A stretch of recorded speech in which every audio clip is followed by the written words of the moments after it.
Hello বন্ধুরা, আসসালামু আলাইকুম রাহমাতুল্লাহ। বন্ধুরা, আজকের এই ইংলিশ লার্নিং ক্লাসে আপনাদের সকলকে স্বাগতম। বন্ধুরা, আজকে আমরা শিখব বাংলাদেশের সবচেয়ে জনপ্রিয় ইংরেজি পত্রের ডেইলি স্টাডির পরপর দুটি রিপোর্ট। বন্ধুরা, প্রত্যেকটি রিপোর্টের যে ইংরেজি শব্দগুলো রয়েছে তার বাংলা অর্থ আমরা জানবো, যাতে করে বাংলা অর্থ বুঝে সুঝে কিভাবে ঝরঝর করে ইংরেজি পত্রিকায় রিডিং করতে সেটা আমরা শিখবো। সেই সঙ্গে সঙ্গে স্পোকেন ইংলিশ দক্ষ উঠবো। বন্ধুরা, শিখবো গ্রামার টুকিটাকি নিয়ম, আর শিখবো অনেকগুলো অজানা ইংরেজি শব্দের বাংলা অর্থ। ঠিক আছে বন্ধুরা? তারপরে ছোট্ট একটা অনুরোধ, এখন বন্ধু যারা চ্যানেলকে সাবস্ক্রাইব করেনি বন্ধুরা, দয়া করে বন্ধুরা চ্যানেলটিকে সাবস্ক্রাইব করে দিন। আর বন্ধুরা, হ্যাঁ, একটা ছোট্ট অনুরোধ থাকবে সবার প্রতি, আপনাদের উদ্দেশ্যে আমি স্পোকেন ইংলিশের উপরে একটি স্বতন্ত্র স্পোকেন ইংলিশের উপরে একটি চ্যানেল সৃষ্টি করেছি ইউটিউবে।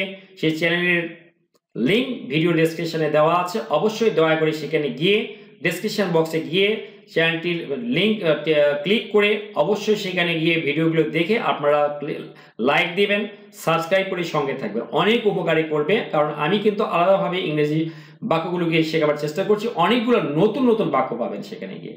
ঠিক আছে, শুরু করছি বন্ধুরা। ব্যারিস্টার সুমন সেন্ট, ব্যারিস্টার সুমনকে পাঠানো হয়। বন্ধুরা, SEND, এখানে যদি ডি থাকতো তাহলে পাঠানো, এটা প্রেজেন্ট ফর্ম।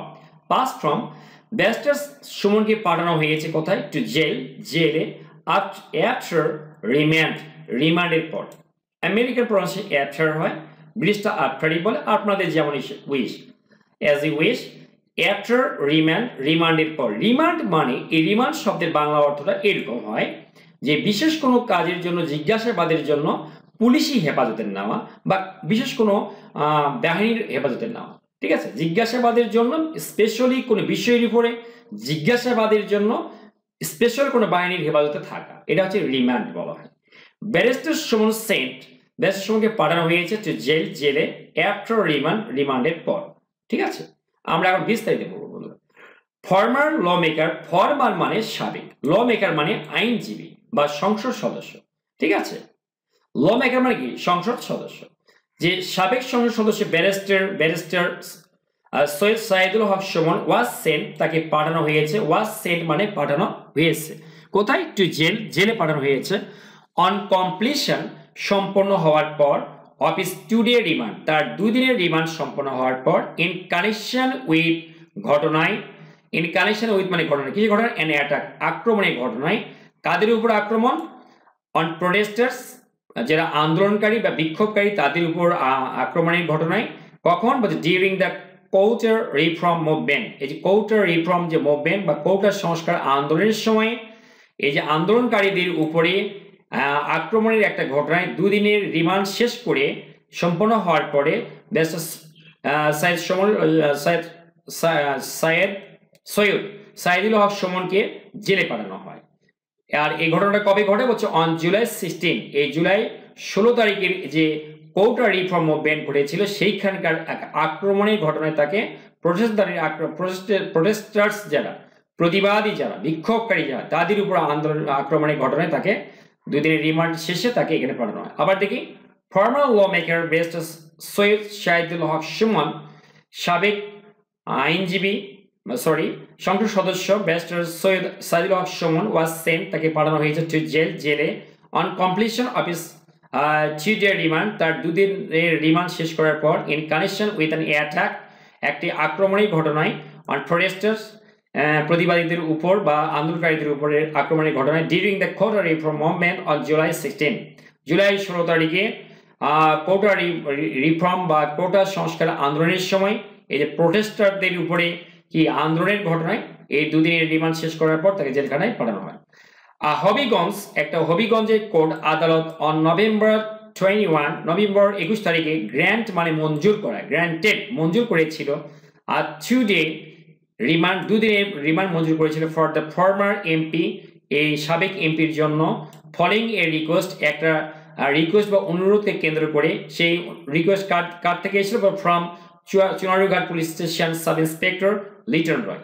এই যে চুনারুঘাটের যে পুলিশ চুনারুঘাটের পুলিশ স্টেশনের যে সাব ইন্সপেক্টর লিটন রয় রয়েছে, তার একটা অনুরোধের প্রেক্ষিতে এই 2 দিনের যে কি বলে রিমান্ড, সেটা কোর্ট হবিগঞ্জ যে আদালত সেটা মঞ্জুর করে। আর কি? আফটার দি ইন্টারোগেশন, জিজ্ঞাসাবাদের পর। আফটার মানে পর। At the Chunarughat police station, Chunarighat police স্টেশনে জিজ্ঞাসাবাদের পর judicial magistrate Kamrul Hasan today আজকে আদেশ দেন পুলিশকে আদেশ দেন টু সেন্ড সুমনকে ফেরত পাঠাতে টু জেলে ফর সিকিউরিটি রিজনস, নিরাপত্তা জনিত কারণে তাকে সুমনকে আবারও জেলে ফেরত পাঠাতে আদেশ দেয় জুডিশিয়াল ম্যাজিস্ট্রেট। ঠিক আছে, কামরুল হাসান তো কি বলছে যে আফটার দি ইন্টারোগেশন জিজ্ঞাসাবাদের পর অ্যাট চুনারীঘাট পুলিশ স্টেশনে judicial magistrate Kamrul Hasan today আজকে পুলিশকে আদেশ দেয় to send Sumon back to jail, তাকে আবার জেলে ফেরত পাঠাতে ফর সিকিউরিটি রিজনস, নিরাপত্তাজনিত কারণে। Chunarighat police station officer incharge OC, Chunarighat police স্টেশনের যে officer incharge OC MD Nazrul Islam said, তিনি বলেন ডিটেলস একদম বিস্তারিত অফ দ্য ইনফরমেশন, যে তথ্য সে দিয়েছে এই যে কি বলে ব্যারিস্টার সুমন, সেটা যে বিস্তারিত কালেক্টেড যেটা সংগ্রহ করা হয়েছে ফ্রম দ্য অ্যাকিউজড, এই অভিযুক্তির কাছ থেকে, অ্যাকিউজড মানে অভিযুক্ত ব্যক্তি, এই অভিযুক্ত ব্যক্তির কাছ থেকে যে তথ্য যে এই তথ্যের যে বিস্তারিত জানা হয়েছে বা সংগ্রহ করা হয়েছে ক্যান নট বি রিভিল, প্রকাশ করা যায় না, প্রকাশ করা যাবে না। এখানে রিভিল মানে প্রকাশ করা, বি এর পরে V3 হয়, ক্যান নট বি রিভিল, এগুলো এই তথ্যগুলো প্রকাশ করা যাবে না অ্যাট দিস স্টেজ, এই পর্যায়ে অফ দ্য প্রুফ, মানে তদন্তের এই পর্যায়ে এই তথ্যগুলো প্রকাশ করা যাবে না। অর্থাৎ ব্যারিস্টার সুমনের কাছ থেকে যে তথ্য পাওয়া গেছে সেগুলো এই পর্যায়ে, প্রুফ মানে তদন্ত, এই তদন্তের এই পর্যায়ে, অ্যাট দিস স্টেজ মানে এই পর্যায়ে, ঠিক আছে, এগুলো প্রকাশ করা যাবে না। The police will provide further details, police আরো সরবরাহ করবে, প্রোভাইড মানে প্রদান করা, সরবরাহ করা, ডিটেলস আরো বিস্তারিত জানাবে বা প্রদান করবে once the investigation is done, মানে একবার এটা ইনভেস্টিগেশন মানে কি তদন্ত হয়ে গেলেই, এর ইংরেজি কি ওয়ান্স দি ইনভেস্টিগেশন মানে তদন্ত ইজ ডান মানে হওয়া, এখানে তদন্ত একবার হয়ে গেলে পুলিশ আরো বিস্তারিত জানাবে, ঠিক আছে, বা পুলিশ আরো বিস্তারিত তথ্য প্রদান করবে। দ্য পুলিশ উইল প্রোভাইড মানে প্রদান করা, সরবরাহ করা, ফার্দার মানে আরো, ডিটেলস মানে বিস্তারিত, মানে এই যে সুমন সম্পর্কে আরো সুমনের তথ্য সম্পর্কে আরো বিস্তারিত জানাবে যদি একবার এই তদন্ত কাজটা সম্পন্ন হয়ে যায়। If the investigation is done, যদি এই তদন্ত কাজটা সম্পন্ন হয়। Jail superintendent Mujibur Rahman said, জেলের যে সুপারিনটেন্ডেন্ট মুজিবুর রহমান ইনি বলেন barrister Sumon was brought, bring মানে আনা, ওয়াজ ব্রট মানে আনা হয়, টু হবিগঞ্জে আনা হয় অন নভেম্বর 20 নভেম্বরের 20 তারিখে ফর দ্য হিয়ারিং, শুনানির জন্য অফ দ্য চুনারীঘাট কেসের বা মামলার জন্য তাকে 20 তারিখ নভেম্বর 20 তারিখে তাকে আনা হয়। অ্যাজ যেহেতু দেয়ার ইজ অ্যান অনগোয়িং, যেহেতু একটা চলমান কেস মামলা চলছে, যেহেতু চলমান মামলা রয়েছে ইন ঢাকাতে, প্রিপারেশনস আর বিং মেড, প্রস্তুতি নেওয়া হচ্ছে, টু সেন্ড হিম তাকে পাঠাতে টু ঢাকা সেন্ট্রাল জেলে। অর্থাৎ ইনি বলছেন যে চুনারীঘাট থেকে তাকে নিয়ে আসা হয়েছে এখানকার জেলখানায়, ঠিক আছে, হবিগঞ্জের জেলখানায়, কিন্তু তাকে কোথায় পাঠানো হচ্ছে, এই ঢাকা সেন্ট্রাল জেলে, কেন্দ্রীয় জেলখানায়, এই জন্য যে সেখানেও তার একটা কেস রয়েছে, সেখানেও তাকে মুখোমুখি হওয়া লাগবে এই কারণে। তাহলে জেল সুপারিনটেন্ডেন্ট মুজিবুর রহমান সাইদ তিনি বলছেন ব্যারিস্টার সুমন ওয়াজ ব্রট, ব্যারিস্টার সুমনকে আনা হয় টু হবিগঞ্জ অন নভেম্বর 20, হবিগঞ্জে আনা হয় 20 নভেম্বর ফর দ্য হিয়ারিং, শুনানির জন্য অফ দ্য চুনারীঘাট মামলার শুনানির জন্য তাকে আনা হয়। অ্যাজ যেহেতু there is an ongoing case, যেহেতু চলমান একটা মামলা রয়েছে ইন ঢাকাতে, প্রিপারেশনস আর বিং মেড, প্রস্তুতি নেওয়া হচ্ছে to send him to Dhaka central jail, তাকে ঢাকা সেন্ট্রাল জেলে বা কেন্দ্রীয় জেলে, জেলখানায় তাকে পাঠানো হচ্ছে, কারাগারে তাকে পাঠানো হচ্ছে, জেল মানে কারাগার। অন জুলাই 16 তারিখে এ কেস ওয়াজ ফাইল্ড, একটা মামলা ঠুকে দেওয়া হয় এট চুনারীঘাট পুলিশ স্টেশন এগেইনস্ট সুমনের বিরুদ্ধে এন্ড 97 আদার্স, আরো 97 জনের বিরুদ্ধে as suspect সন্দেহভাজন হিসাবে, ইন দ্য অ্যাটাক আক্রমণের সন্দেহভাজন হিসাবে, অন প্রোটেস্টার্স আন্দোলনকারীদের উপরে আক্রমণের সন্দেহভাজন হিসাবে, কি এটা শায়েস্তাগঞ্জ নতুন ব্রিজে ইন হবিগঞ্জে শায়েস্তাগঞ্জ নতুন যে ব্রিজ আছে সেখানে এই যে প্রোটেস্টার বা আন্দোলনকারীদের উপরে অ্যাটাকের একটা ঘটনায় বা আক্রমণের ঘটনায় সুমন সহ আরো 97 জনের বিরুদ্ধে এই মামলা ঠুকে দেওয়া হয়। অ্যাডিশনালি উপরন্ত হি ইজ অলসো অ্যাকিউজ, তাকে অভিযুক্ত বানানো হয়, অলসো মানে ও, অ্যাকিউজ মানে অভিযুক্ত, তাকে আরো অভিযুক্ত করা হয় অফ সেভারাল আদার কেসেস, আরো কিছু মামলা রিলেটেড টু, যেটা সম্পৃক্ত অ্যান আর্সন অ্যাটাক, এই যে অগ্নি সংযোগের ঘটনায় at the government postal bungalow at Madhabpur in Habiganj. হবিগঞ্জে যে হবিগঞ্জের মাধবপুরে যে পোস্টাল বাংলো রয়েছে, সরকারি পোস্টাল বাংলো, সেইখানে অগ্নিসংযোগের ঘটনায় তার বিরুদ্ধে আরো কয়েকটি মামলা দেওয়া হয়।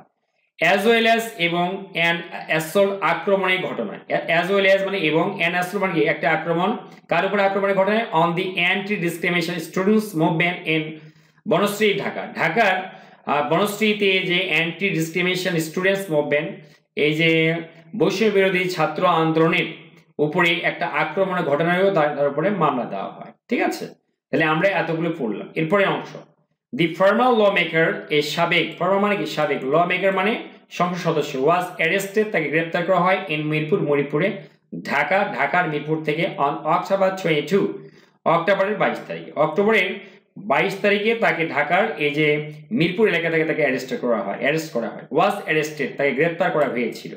এরপরে বন্ধুরা আরেকটি রিপোর্ট পড়বো আমরা। থ্রি ডেড, দুজন মারা যায়, অ্যাজ বাস, যখন বাস হিটস, আঘাত করে মোটরসাইকেলকে ইন সিরাজগঞ্জে, ঠিক আছে, সিরাজগঞ্জে মোটরসাইকেলকে আঘাত করার ফলে দুজন মারা যায়। তা থ্রি ডেড, দুজন মৃত, দুজন মারা যায়, অ্যাজ বাস হিটস, যখন বাস আঘাত করে মোটরসাইকেলকে ইন সিরাজগঞ্জকে। বিস্তারিত পড়বো এখন। থ্রি পারসনস, দুজন ব্যক্তি, ওয়ার কিল্ড, এরা মারা যায়। বন্ধুরা কিল্ড মানে দুর্ঘটনায় মারা যায়, ইংরেজি কিল্ড, তারা মারা যায়। অ্যাজ আ বাস, যখন একটা বাস হিট, আঘাত করে দেয়ার মোটর বাইক, তাদের মোটর বাইককে বা মোটর সাইকেলকে ইন বোয়ালিয়া এলাকায় of the Dhaka Pabna highway বা রাজপথের যে বোয়ালিয়া এলাকায়, সেখানে যখন এই দুজনকে আঘাত করা হয়, এই যে একটা বাস কর্তৃক, এটা কোথায়, এটা ইন উল্লাপাড়া উপজেলা অফ সিরাজগঞ্জ দিস মর্নিং, আজ সকালে উল্লাপাড়া, সিরাজগঞ্জের যে উল্লাপাড়া উপজেলা, সেই উল্লাপাড়া উপজেলা ঢাকা পাবনা হাইওয়ে বোয়ালিয়া এলাকায়, ঠিক আছে, একটা বাস, এই যে একটা মোটরসাইকেল ধাক্কা দেওয়ার ফলে টু পারসনস ওয়ার কিল্ড, দুজন ব্যক্তি মারা যায়। দ্য ডিসিস্ট ওয়ার আইডেন্টিফাইড, এই যে ডিসিস্ট মানে মৃত ব্যক্তিরা, ঠিক আছে, এই মৃত ব্যক্তিদের ওয়ার আইডেন্টিফাইড, শনাক্তকরণ করা হয়, আইডেন্টিফাইড মানে শনাক্ত করা, আর ওয়ার আইডেন্টিফাইড মানে তাদের শনাক্তকরণ করা হয়েছে অ্যাজ হিসাবে, কি হিসাবে, বা শরীফুল ইসলাম হিসেবে, যার বয়স 25, যার বয়স 25, of Matikata village in the উপজেলার মাটিকাটা গ্রামের যে, অ্যান্ড নাইমুর রহমান, আরেকজন নাম হচ্ছে নাইমুর রহমান 22, যার বয়স হচ্ছে 22, অফ রতনকান্দি ভিলেজ, যার বাড়ি হচ্ছে রতনকান্দি গ্রামে ইন শাহজাদপুর উপজেলার রতনকান্দি গ্রামে, ঠিক আছে। M Mohammad Abdul Rouf, officer incharge of Hatikumrul highway police station, এই হাতিকুমরুল হাইওয়ে পুলিশ স্টেশনের যে অফিসার ইনচার্জ, ওসি যাকে বলা হয়, আব্দুল রৌফ, তিনি বলছেন দা ঢাকা বাউন্ড মানে ঢাকামুখী, বাউন্ড মানে যে মুখে যাচ্ছে, বাস হিট, আঘাত করে, দ্য বাইক, এই বাইকটিকে, অ্যারাউন্ড মানে দিকে, 9 AM 9টার দিকে আঘাত করে, লিভিং দ্য টু রাইডার্স, এই দুজন, লিভ মানে রেখে যাওয়া, এই দুজন আরোহীকে রেখে যায়, ডেড মৃত রেখে যায়, অন দ্য স্পট ঘটনাস্থলে, রাইডার্স মানে আরোহী, ঠিক আছে। Police and fire fighters, police এবং যারা ফায়ার ফাইটার, অগ্নি নির্বাহক যারা কর্মী যারা, রাশ মানে ছুটে যায়, টু দ্য স্পট ঘটনাস্থলে ছুটে যায়, ঠিক আছে, স্পট মানে রিকভার্ড এবং উদ্ধার করে, পাস্ট টেন্স রিকভার্ড, উদ্ধার করে, the body of the victims, এই ভুক্তভোগীদের যে লাশ, ঠিক আছে, এই মরদেহ, এগুলো তারা উদ্ধার করে। দ্য বাস ড্রাইভার, এই bus driver manage to flee মানে পালিয়ে যেতে সক্ষম হওয়া, তাহলে ম্যানেজড পাস্ট টেন্স, ফ্লি মানে পালিয়ে যাওয়া, দ্য বাস ড্রাইভার, এই বাস চালক, ম্যানেজ টু ফ্লি পালিয়ে যেতে সক্ষম হয়, ফ্রম দ্য সিন ঘটনাস্থলে, সিন মানে ঘটনাস্থল, বাট কিন্তু পুলিশ আর ট্রাইং, পুলিশ চেষ্টা করছে টু অ্যারেস্ট হিম, তাকে গ্রেপ্তার করতে, বাট পুলিশ আর ট্রাইং, কিন্তু পুলিশের চেষ্টা করছে টু অ্যারেস্ট হিম, তাকে গ্রেপ্তার করতে, কে বলছে, দ্য ওসি বলছে। বন্ধুরা কেমন লাগলো অবশ্যই কমেন্ট বক্সে কমেন্ট করে জানাবেন। Thanks for watching the video, thanks for staying with me, thanks a lot. আর আমার নতুন চ্যানেলটি অবশ্যই সাবস্ক্রাইব করবেন, সঙ্গে থাকবেন, আর নিয়মিত আমার নতুন চ্যানেলের ভিডিওগুলো দেখবেন। ধন্যবাদ বন্ধুরা।